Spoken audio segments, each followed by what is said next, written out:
The monster is suggestive of South Korea's out-of-control historical status due to hosting imperious U.S. military and economic capital. The family is suggestive of the ordinary masses and the struggles that have resulted from South Korea's entry into the global economy. So this is a picture of the family.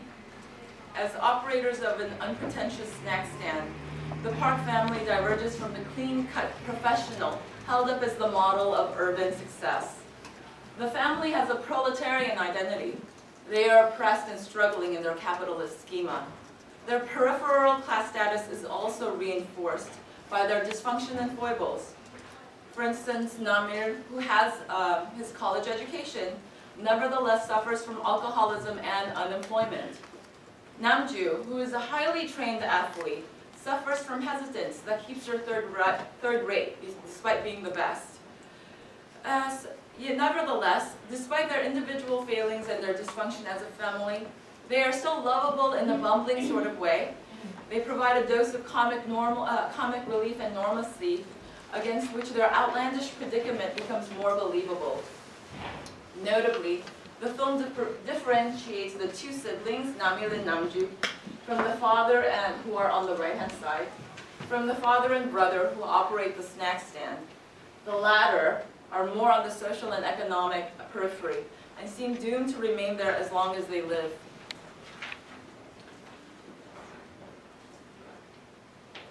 The father and the son operate the snack stand, the film's version of the family home.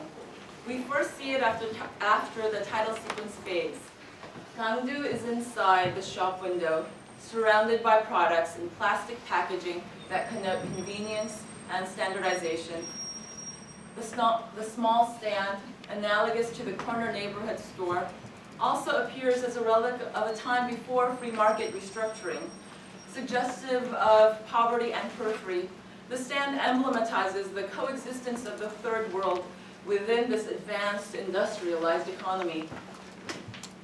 Kangdu and his father have lived there all their lives in an adjacent back room with Kangdu's daughter, representing the low-paid, insecure, and low-skilled segment of the service-based economy. The location of the family home within this workplace is symptomatic of the family's position at the bottom of the socioeconomic hierarchy. The shack is located along the river to be accessible to leisure seekers and tourists. This location evokes the precariousness of a transitory life based on consumer demand, fleeting encounters, and the service industry that caters to a global tourist community. Without any barriers between the river and the snack shack, the home appears especially vulnerable to the monster's whims, gobbling everything in sight, driven by the sheer desire not only to consume, but also to accumulate the products, that is, bodies of people it consumes. The monster conjures the cold-blooded forces of global consumerism gone awry. In the host, a chance encounter has rocked the family's already weak foundation. And no one, neither the state nor other individuals, seem willing to help. In the place of a mutual ethic, an ethos of self-interest prevails over sorrow.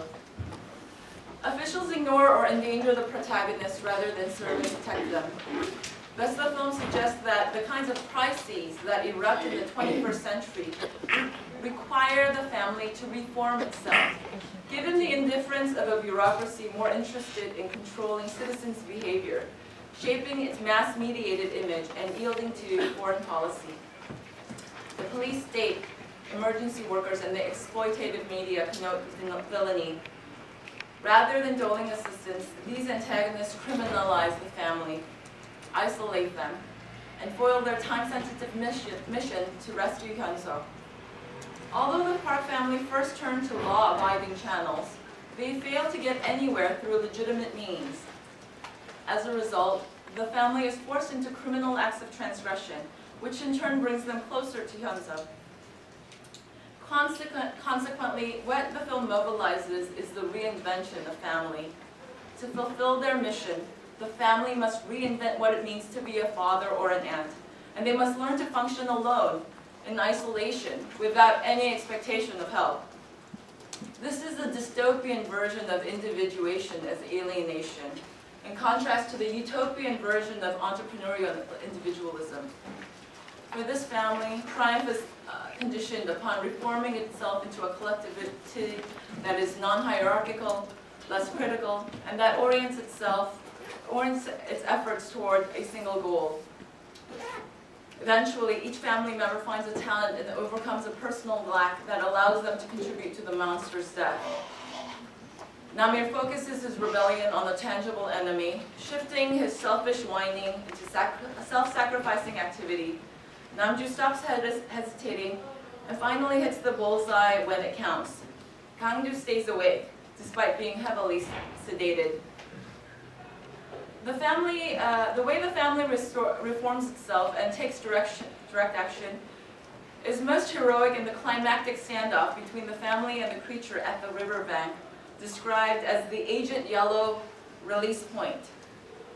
Hundreds of activists have gathered to protest Agent Yellow, a toxic chemical weapon developed to destroy the creature and its non-existent virus, it turns out. When the creature arrives, the crowd quickly scatters.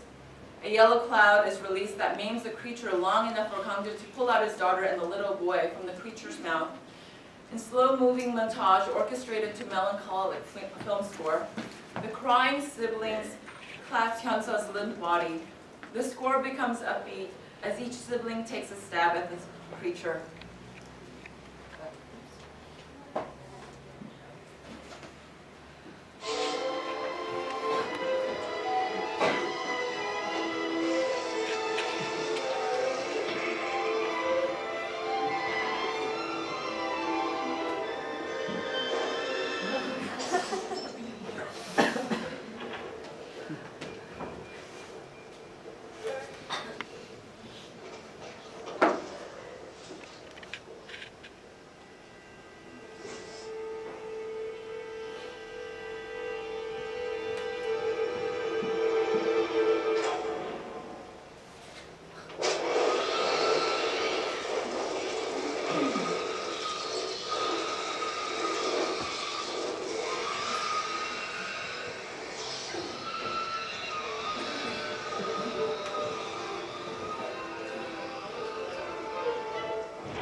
This resonant scene of violent struggle and anti-government protest draws from the highly recognizable visual codes of 1980s and 90s student labor women's movement.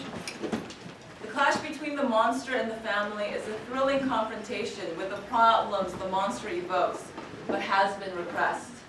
Development's insidious consumption and mercenary carnage that kills and stockpiles others' misfortune for personal gluttony. At the same time, it is significant that the family's victory is only a partial victory. In the end, the family loses their child Hyunsu, the original reason behind the family's adventurous contestation. The prevailing socioeconomic and political formation only allows for a partial victory, marked deeply by a profound loss. But Hyunsu's death is not in vain. She challenges the monster as a subject in her own right. And though she does not defeat the monster, nor get saved in time, Hyunsu's gesture of love and solidarity saves the young boy. In this sense, she rescues the boy her father once was. The larger conclusion we can draw is the film's sense of disillusionment with American empire building and South Korea's role in that project. Rather than a story of capitalist triumph, the host delivers a pile of real-life horrors that include unpunished crimes against South Koreans by U.S. military personnel, the monetization of security that leads to increasing homelessness and the brutality of governmental functionaries that harm rather than help citizens in need of assistance through no fault of their own. What is comprehensible is not the film's imitation of or lack of historical objectivity, but history's illogical resonance as something that stays in the psyche long after the passage of an event. The U.S. military conjures not only immediate problems, but the deep-rooted ambivalence around South Korea's foundational nativity, because South Korea's modern identity and nationhood has been interpolated via the American Cold War.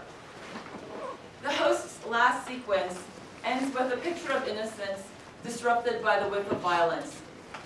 While the surrogate son ceremoniously enjoys dinner, Kang-do looks out the window, takes in the river, and grabs his shotgun. At any moment, the monster could come back. After all, who can say no more creatures are lurking out there?